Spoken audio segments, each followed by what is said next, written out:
Welcome to the PJ Hoop Podcast. I'm your host, PJ, and if this is your very first time checking on my podcast, first and foremost, I want to thank you for taking the time out of your day to check out my podcast. On my podcast, I mainly talk about the NBA, but I also like to cover high school, college, and international basketball. Today, we're going to continue on talking about our season previews for all 30 NBA teams. The last 3 weeks, we did the whole Eastern Conference. Today, we're going to start off with the Western Conference. We're going to pick up with the Western Conference. We're going to talk about the Pacific Division today. So we're going to talk about the LA Lakers, the LA Clippers, the Golden State Warriors, the Sacramento Kings, and the Phoenix Suns. Now, I want to give you guys kind of the parameters and the topics that I go over for all 30 teams. So the first topic I like to go over is their free agency. So I'll talk about essentially upcoming free agents, or like if there's like a contract situation that I just kind of want to highlight, I'll talk about that. Then I go over rookies. So I'll talk about if the team drafted any rookies, I'll give my opinion on them and what my kind of expectations are for them. Then I go over my team expectations / my thoughts about the team, understanding that I'm going to try and be vague. So there may be things that I'm leaving out that I want to say to you guys, and I'm just saving that for my season award episode, or for like my standings when I give like my season predictions episode later on. So just understand that when I'm giving my team expectations, I'm going to try to be vague as possible. So that's that. And then another segment I like to go over is players to watch for. So essentially in this segment, I'm just giving you guys players that are on the roster, or it could be a coach. It could be an entire starting five. It could be an entire bench unit. It could be a selective of players. But here I'm just giving you guys, again, just thoughts that are in my mind about players to watch out for, and maybe something to expect. Maybe just kind of like something to look out for with said player, and things that I'll be looking out for the players, right? So that's that. And then lastly, I like to close it out with my draft capital. So essentially, I'll just give you guys the team's draft capital from this year all the way to 2032. All right, so let's jump straight into it. So the first team that I want to start off with is the Los Angeles Lakers. LA last year finished 50-32. They finished 12th in offensive efficiency and 15th in defensive efficiency. Just so you guys know, the All-Star game is going to be at the Intuit Dome this year. So yes, it's obviously where the Clippers play, but also basically it's going to be a home All-Star game for the Lakers. So that's something just so you guys to know. Let's talk about their free agents. Truth be told, about half this roster is going to be free agents. So you got your free agents: LeBron, Rui, Gabe Vincent, Maxi Kleber, Jackson Hayes are all going to be free agents. Your player option players are going to be Austin Reeves, DeAndre Ayton, and Marcus Smart. This team's obviously going to look revamped and different going into the 2026-2027 season. This is going to look like a totally different roster around Luka. Is what my opinion is. So let's go to my rookies. Rookie watch. So they drafted Ado Thero. I'm sorry if I botched his name. He went to Arkansas. He was actually one of my second round value players that I talked about in my pre-draft episode. The Lakers ended up taking him in the second round. To me, he has real 3-and-D potential. So I'm very interested to see if he cracks the rotation this year, or is he going to be sitting for a year. But I think for sure he is somebody that eventually will make the rotation if it's this year or next year. I really like him as a prospect. So yeah, they ended up drafting him. So we'll see how he pans out long term. Now I want to talk about my team thoughts / my expectations for this team, understanding that I'm being somewhat vague. So to me, they're for sure going to get somebody in LA with Luka. Is that a Cam Thomas, a Zion, LaMelo, what's another player? Lauri Markkanen, maybe Nikola Jokic. I had a thought about Bam Adebayo, but I don't think Pat Riley's willing to do business with the Lakers, so I'm not going to say him. But yeah, for sure somebody's going to get there with LA. So they're going to get somebody in LA with Luka, right? It always happens.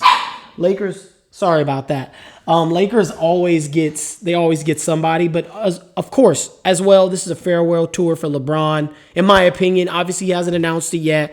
But I told you guys last summer when I did my Lakers season preview, I told you guys LeBron had 2 years left, and I'm sticking with that. I think it's just tailor-made. Everything is laid out for this to be it for him. The All-Star game is going to be at the Intuit Dome, so basically kind of a home game, home All-Star game for him. And what What a way to go out, right? You get to be in LA, all the stars and everything going to be there to see you, have your last All-Star game. You have your franchise replacement player in Luka. I just think it's time. I think it's time, and I know he wants to be a part of the ownership once the NBA expands, and they're getting ready to expand soon, I think. They're going to announce that probably next summer, like actually really put boots on the ground with that, and I have no source of that. That's my opinion. So I think this is it for LeBron, and no doubt, And then also another thing I think is, and I'm going to be surprised if it happens, I think Austin Reeves is off of this team. I believe that through this contract negotiations, I think the relationship is fractured. And also, I don't think long-term the Lakers like Austin Reeves next to Luka. I don't think they're oblivious to that match. And I don't like that match either, personally. I think any of those other players I named would be better next to him. And some of you guys may pause at Cam Thomas, but Cam Thomas, in my opinion, I think next to Luka, I think Cam Thomas could look like a poor man's version of Kyrie Irving with Luka. He has that kind of scoring prowess, but I said a poor man's version, so remember that. I just think, so I'm not going to go too much into that. I talked quite more about it during my Brooklyn season preview episode a couple episodes ago, so I'm not going to do that with you guys right now. But then also another thing, like expectation / thought about this team is, does Luka's efficiency come up this year? He's never had a season where he shot 50% from the field. And I think that's kind of the next phase in his evolution as a player, is becoming more efficient from the field. Really, with his ability, I would really love to see that from him. But then also, JJ Redick is going into year 2 as a head coach and has kind of a little more defined understanding of what his roster is. So I'm interested to see how he looks in year 2 as a head coach.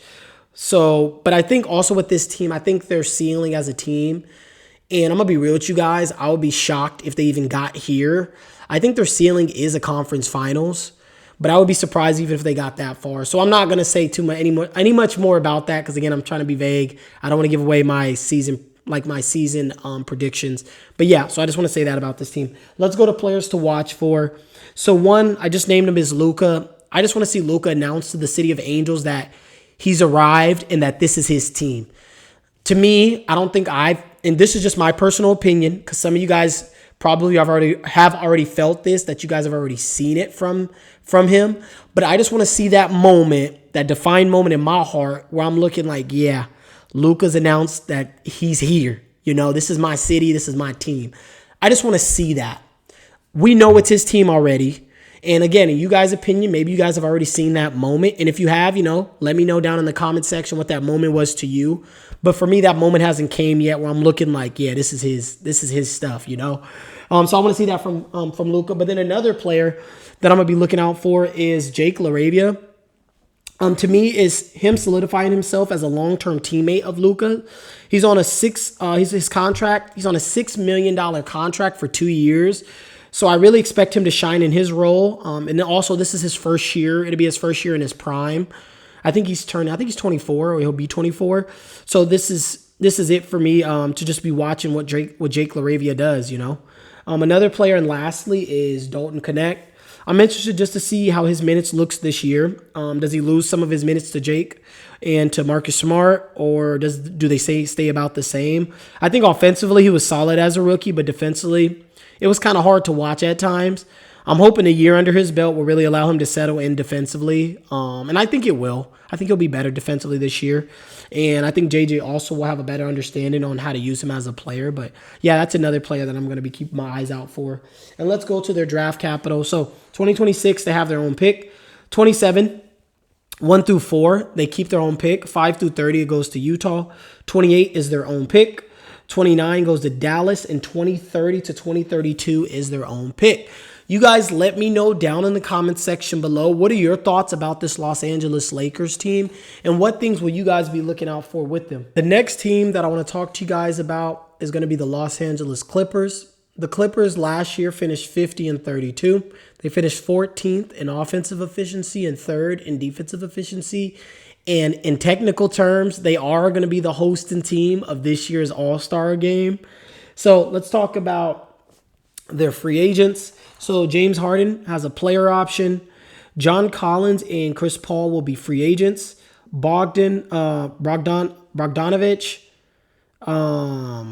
Lopez, Batum, Kobe Brown, they all have team options. Chris Dunn is on a non-guaranteed contract.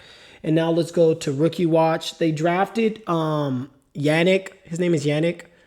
I can't pronounce his last name. Last name is too long. I'm not even going to try to pronounce it. But he went to Penn State. I can tell you guys that. And he's a center. He actually led the MAC and the Big Ten in blocks. So I expect him kind of to have a gap year and just get comfortable with the league and learning behind, I think, an amazing vet in Brook Lopez. So I don't really expect him to play much. He might crack the rotation because he's youthful. But yeah, I think he's more so going to have a gap year, in my opinion, when it comes to him. Let's go to team expectations / thoughts. I do think this team did improve as a team. They finished 14th in offensive. They finished 14th in offensive efficiency, but I do think these moves address that. I think they should I think offensively they should be able to crack the top 10 offensively, maybe top 8. The Kawhi issue is the Kawhi issue. I'm not here really to talk about that. I kind of just want to talk about what I did not like about him last year in the playoffs. Kawhi was a no-show, in my opinion, in Game 7. I was just baffled. I haven't heard nobody talk about that. Even after the playoffs happened, nobody gave Kawhi slack. He only took 13 shots, but he was solid all series long. Don't get me wrong. But I just thought it was just weird, man. I just thought it was really, really weird. I'm like, 13 shots in a closeout game from Kawhi. To me, that just wasn't a good look. I thought it was just not a good look. But I think this is his last season / chance to win another title or to make a deep playoff run. I think this is it. I think this is it for him. And no doubt, this is it for this Clippers organization / team. And yeah, I don't really have much more to say about this team. I'm not here to give any predictions about them because this is a team that I think Clippers healthy. I think they could go farther than the Lakers, but I'm not, I got to think more about it. When it's time to give my season predictions, I'll give you a definite belief on this Clippers team. But right now, I don't really have much to say about them. Ty Lue's, I think, a great coach. The biggest concern for this team really is their health. They're a very old team, and a lot of these players on this team has health issues. But we'll see what happens with them, okay? I want to talk about players to watch for. I think one of their biggest acquisitions of the summer, if not the biggest, is John Collins. I really want to see him become more of a above the rim protector. To me, he should be aiming to average at least 2 blocks a game. I think really on a team like this, they don't need his 19 points. I think they need something more the line of like 14 points, 2 blocks, shooting like 55% from the field and like 38% from 3, right? Like they don't need, in my opinion, for him to be trying to score like crazy. I think they need him to be that young, youthful defender and player that can pick their spots, And so it's going to be interesting to see how he does on this team because John Collins in the last couple of years have been in Utah. And so it's going to be interesting to see what happens with him on this team, with a more veteran team, And then another kind of tandem is that I'm going to be looking out for is the backcourt of this team with James Harden. And I don't know if Bradley Beal's going to start or come off the bench, but I put James Harden and Bradley Beal, Are they going to be able to get timely stops, the down stretches of, I'm going to mainly, obviously during the regular season is what we're going to be talking about, but also in the playoffs. Are they going to be able to get timely stops? And the regular season will kind of let me know if this tandem can work down the stretch of games. Who knows? Maybe they don't even have either one of them on the court down the stretch. Maybe they just have one and then have Chris Paul with them. But that's what I wrote. Backcourt-wise, when these two guys are on the court, can they get stops is what I wrote down. So I'm interested to kind of see what happens with them there. And then also let's go ahead and let's talk about their draft capital. So 2026 will either go to the Thunder or go to the Wizards. 27, they'll get the worst of Denver, OKC, and their own. 28 goes to Philadelphia. 29, one top 3 protected. They keep it. 4 through 30, Philly has the right to swap with them. 2030 to 2032, they have their own pick. You guys let me know down in the comment section below. What is your opinion about this Clippers team? And what things are you guys going to be looking out for with this specific team? And how far do you guys think they can go in the playoffs? The next team that I want to talk to you guys about is the Phoenix Suns. So Phoenix last year finished 36-46. They finished 10th in offensive efficiency, 28th in defensive efficiency. Now let's go ahead and talk about, oh, and then also just so you guys know, yes, this upcoming year, the All-Star game will be in LA, but the following year, it'll be actually in Phoenix. And I plan on being in attendance for the one in Phoenix. If I don't get to the one in LA, I'm going to try and be in attendance for the one in LA. But if I don't get there, I'm for sure going to the one in Phoenix that following year. So anyways, let's talk about their free agency. So Mark Williams and Nigel Hayes are going to be restricted free agents. Nick Richards, Jordan Goodwin, and Colin Gillespie are going to be unrestricted free agents. Let's talk about the rookies. So they drafted my guy Kaman Malawach from Duke. I'm a Duke fan. From him, I honestly really wanted to see him be more aggressive offensively when he has the ball. Also, he had problems with going for offensive rebounds that wasn't even within his reach. And he got a lot of like loose ball fouls, like just real dumb fouls in my opinion. So I'll be watching out to see if he ended up cleaning that up or not in the pros, because he did it a lot in college and it was just really frustrating to me. Just always just trying to overreach, reach over the back of players. And I'm just like, bro, the ball's not even in your hands. So that's what I'll be looking out for Malawach. They also drafted Rasheer Fleming. I think him and Ryan Dunn are very similar. I think Fleming kind of has a higher upside though, in my opinion. And I'm interested to see if he can steal some minutes from Aso or Nigel. That's kind of what I'll be looking out for him, to see if he can crack the rotation on this team. And then the last player they drafted was Kobe Brea. Kobe Brea, to me, I mean, he's on a two-way contract. So I'm interested to see if he can become a two-way player. Can he just become an average defender? He was actually a very poor defender in college. So if he can become an average defender, to me, I mean, he's a lights-out shooter. So I'm interested to see if he can become at least an average defender and actually stick around in the NBA long term. But yeah, so those are the rookies that they ended up drafting. And then let's go to team expectations / the thoughts about this team. I think a successful season for this team is them making the play-in and grabbing the 8th seed is what I would consider a successful season for them. I do believe that they'll be dealing with a lot of their big men getting hurt. I know that's kind of messed up to say, knock on wood, but I got to keep it a buck. That's just my opinion based on what big men they have. But I'm very curious to see how this offense looks. Does Booker get frustrated with all these young guys? And does that show itself on the court? Because Booker's kind of a hothead, and he wears his heart on his sleeve. So I'm interested to see how does he deal with that. But I'm also interested, the most obvious, I'm very interested to see how him and Jalen Green looks. Is this a 1-year thing? I mean, we're gonna know early. We're gonna know very early on in the season if this is something that's not gonna work long term. I think by Christmas it'll give us kind of an understanding of what this looks like. So yeah, I'm very interested to see what happens. They obviously have they got a new head coach. So it's gonna be interesting. It's gonna be interesting to see how patient Book is. That's, to me, that's the biggest story about this team, truth be told, is how patient is Devin Booker with this team and with this group is what I'll be looking out for. To me, they should be aiming to be top 15 in pace with all those young athletic guys they have on their team.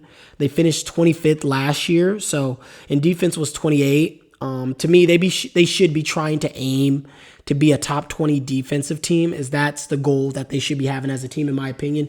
Offensively, I think their offense is going to slip for sure. But their defense, they should be looking to improve their defense, in my opinion. So let's go to players to watch for. One is, I just named him, is Nigel Hayes.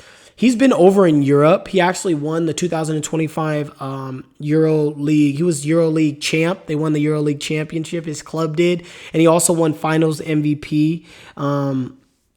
And then he also won the Turkish Cup championship, and he won the MVP in that tournament too.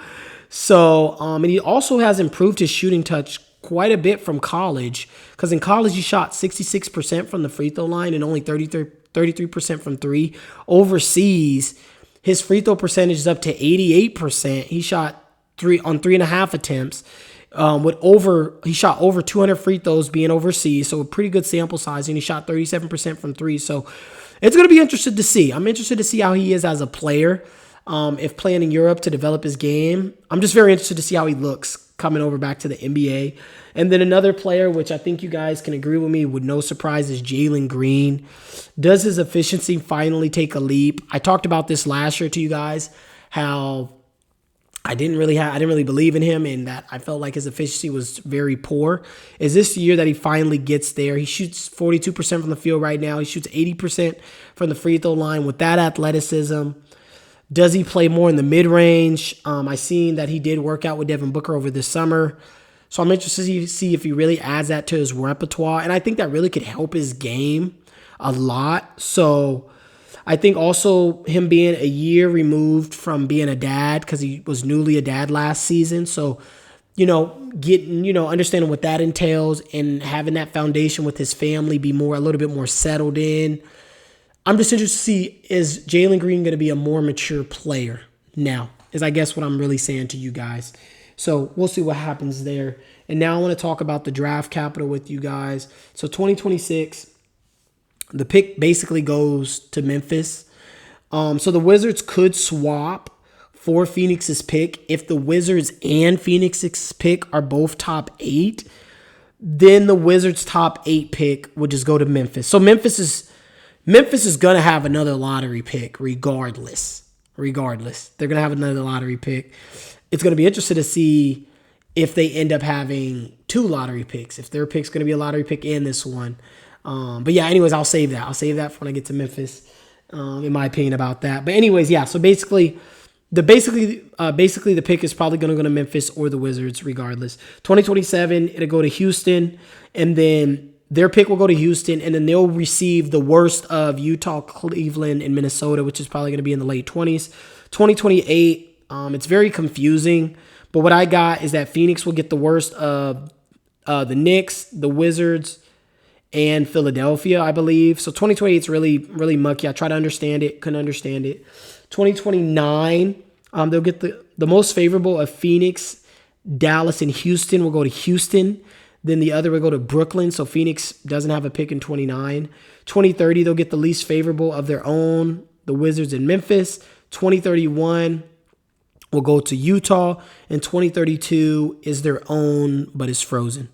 So you guys let me know down in the comment section below. What are your thoughts and what are your expectations of this Phoenix Suns team going and heading into this year? The next team that I want to talk to you guys about is the Sacramento Kings. Sacramento last year finished 40-42. They finished 7th in offensive efficiency, 23rd in defensive efficiency. And now we'll go ahead and talk about their free agents. So Zach LaVine has a player option for $48 million. We know he's picking that up next summer. DeMar DeRozan is on a non-guaranteed contract. Keegan Murray will be a restricted free agent. Dario Saric will be a free agent. Drew Timme, Terrence Davis, Keon Ellis, they're all free agents next summer. And then let's go to, I'm interested to see what Sacramento ended up doing with some of these contracts. But anyways, let's go to rookies. So they drafted Nate Clifford.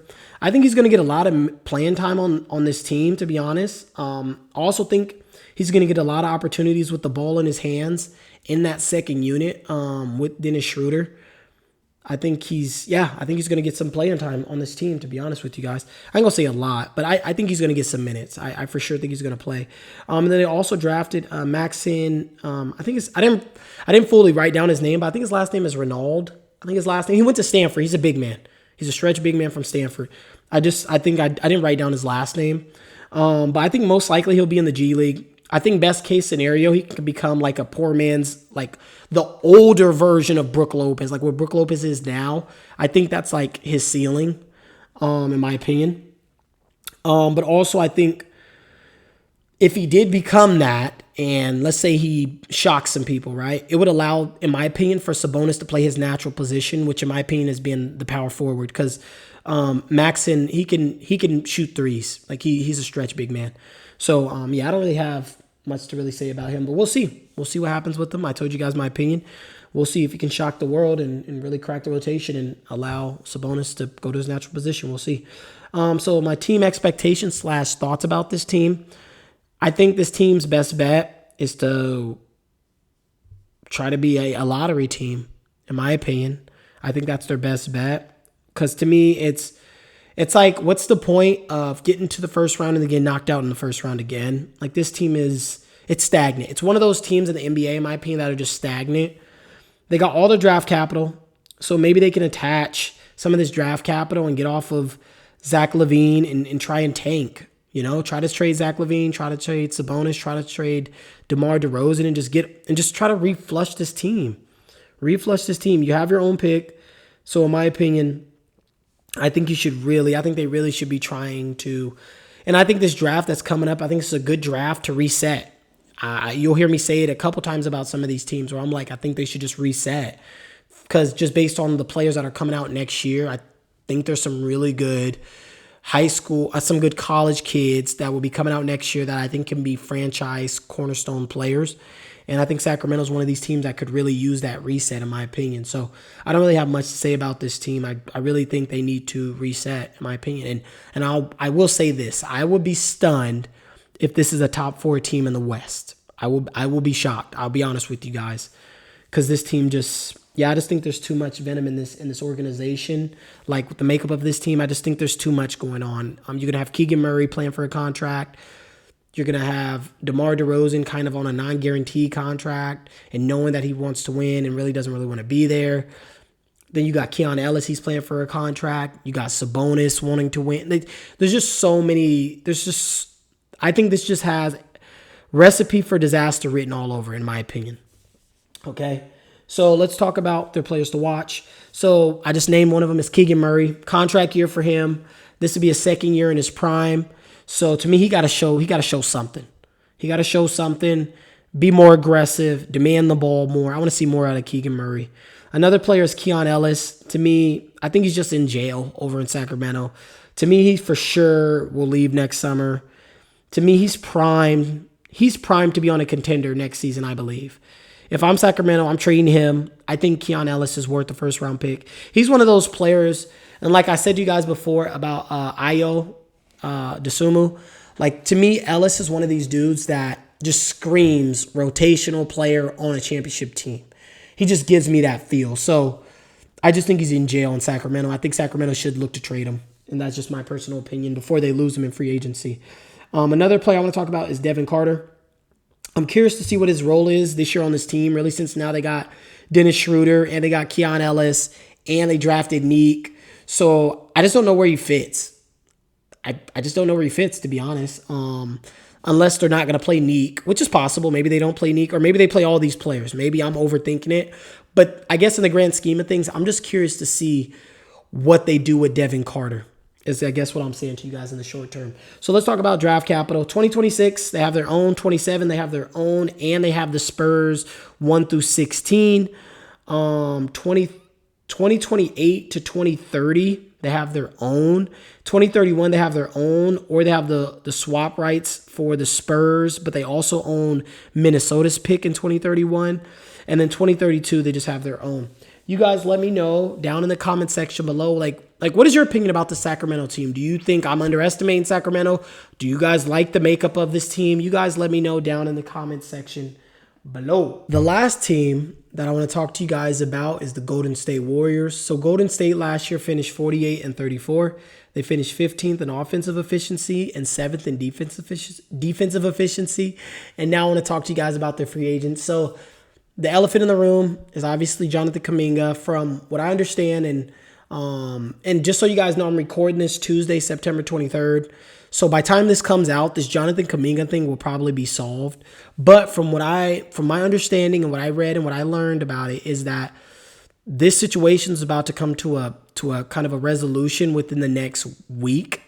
Probably either by the end of this week or by mid next week. So we'll know more about that. But to me, it's looking like he's probably just going to sign the qualifying offer. And what I want to say about that is that this could set up a new market for players that are on their rookie deals to just sign qualifying offers, depending how him and Cam Thomas does. So just something I want to throw at you guys. This could be this could shift some things a little bit. Another player is Draymond Green, has a player option. Buddy Hield is on a non-guaranteed contract up until one day after the draft, this upcoming draft. Then it becomes guaranteed. So we'll see what they do with Buddy Hield. And then Santos and then also Quentin. They both are restricted free agents. Brandon has a team option slash he's extension eligible. And then, yeah, that's about it for their free agents. And then rookies, they have no rookies on this team, so we'll skip that. And then we'll go to team expectations / my thoughts about this team. I think best case scenario for this team, for Golden State, could be to I don't know. Part of me wants to say they should sign Jonathan Kuminga to a long-term contract. But the other part of me kind of wants to see Golden State go into a complete reset as well. So I don't know. I'm kind of on the fences. I'm like in the middle with that. Part of me wants to see a full reset. The other part of me is like, yeah, build around Jonathan Kuminga. I don't know. I'm kind of on the fences with that. But I also want to say this, and we'll see what happens. But based on what I seen last year, I don't know if Jimmy Butler can be the number 2 option on this team anymore. I don't know. I don't know if he still has another gear in his tank. I'm hoping it was just him getting used to Golden State. And then this year we'll see Jimmy Butler kind of get back or become somewhat of what he was in Miami. Obviously, he's an older player. But still, I'm interested to see what happens with Jimmy Butler. Because right now, I don't think he can be a number 2 option on a championship team. But also, I'm interested to see, too, if Golden State decides to cash in some of their picks just to go for one last run at it. I think Steph as well. I think Steph only has 2 more years left. I think this season and next year will be Steph Curry's last years. I think next year will be Steph Curry's farewell tour. I think his is going to be next year. I think LeBron's is this year. And yeah, I think that's it. I think we got 2 more years of Steph Curry. I don't have a Steph Curry jersey yet, but I'm for sure going to get one. I just feel like that's one of the players, just one of those iconic players that you should have his jersey. And I'm saying that I think this is going to be it for him for, a multitude of reasons. His kids are getting older, but also his contract lines up perfectly with Jimmy Butler and Draymond Green's. But then also when Steph's contract expires at the end of the 2026-2027 season, the Warriors will only have 3 players under contract. We'll see what happens with Kuminga, but they only have 3 players under contract. And obviously I told you guys they own all their first round picks. So this gives this organization a chance to go complete reset. So, yeah, I think this is it for Steph. I think we got 2 years left of Steph, and we'll see what happens with this team. We'll see what happens. I think for this team to be a championship contending team this year, I think we do need to see Jimmy Butler. We need to see more from Jimmy Butler, and I think we need to see Jonathan Kuminga really demand the ball. And really be like, I'm the man. Not I'm the man, but just I think we need to see more of the offense run through Jonathan Kuminga is what I'm saying. A little bit more of the offense running through. Obviously, Steph, offense is always going to run through Steph as long as he's in that jersey, right? But I think the secondary player, I do think the offense should lean more to Jonathan Kuminga yeah, I would really like to see the offense run a little bit more through Jonathan Kuminga. I'm not saying he got to be the vocal point of the offense, not at all, but I would love to see him be more of a second option more of a second option on more nights than not is what I think could benefit this team long term and even in the short term to be championship contenders. So, yeah, that's kind of my opinion about this team.